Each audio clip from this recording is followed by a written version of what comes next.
আমার নাম অনুশ্রী রায়।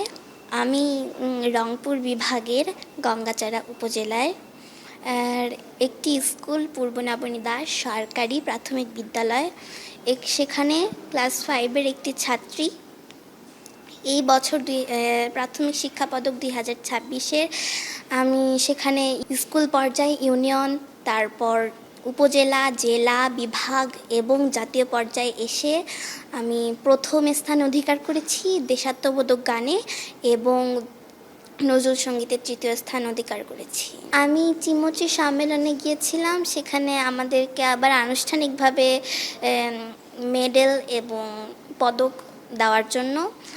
সেখানে আমি পিএম স্যারকে আমার হাত থেকে একটি চিঠি দিয়েছিলাম। সেই চিঠির সুবাদে আজকে এখানে আসা। এটা তো সেই সময় কল্পনা করতে পারিনি যে উনি পড়বেন। ভেবেছিলাম হয়তো উনি যেহেতু ওনার পকেটে রেখেছিল, তাই ভেবেছিলাম হয়তো ওনার পকেটেই রয়ে যাবে এই চিঠিটা, আর ওনার কাছে পিএম স্যারের কাছে অবধি যাবে না, এটা ভেবেছিলাম প্রথমে। কিন্তু যখন উনি নিজেই পড়েছেন, সেটা শুনে বড্ড ভালো লাগছে। তখন তো বলে বোঝাতে পারবো না, অনেক ভালো, অনেক অনেক অনেক। সেই সময় তো একটা আলাদা অনুভূতি কাজ করছিল। বিশেষ করে আমার বাবার কাছে বেশি এক্সাইটেড ছিল আমার বাবা, সবচেয়ে বেশি এক্সাইটেড ছিল আমার বাবা, আর আমি তো ছিলামই অনেক এক্সাইটেড। তো সবাই আমার জন্য দোয়া করবেন। আমার ভবিষ্যৎ প্ল্যান হলো আমি বড় হয়ে সঙ্গীত নিয়ে উচ্চশিক্ষা লাভ করব এবং এই দেশে এবং বিদেশে সব জায়গায় আমি একজন বিখ্যাত শিল্পী হতে চাই। ওনার সঙ্গে যে কথোপকথনটা, সেটা অনেক একটা ইন্টারেস্টিং ছিল।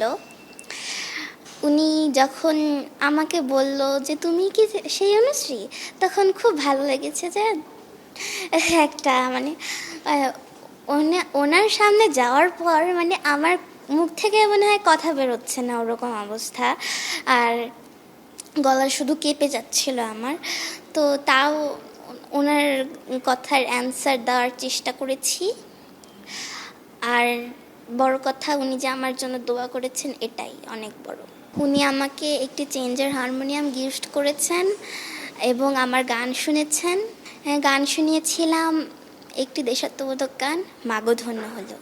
আমার বাবা আর মা ওনারা হলেন আমার একদম গান শেখার একদম শিক্ষাগুরু, একদম প্রথম শিক্ষাগুরু।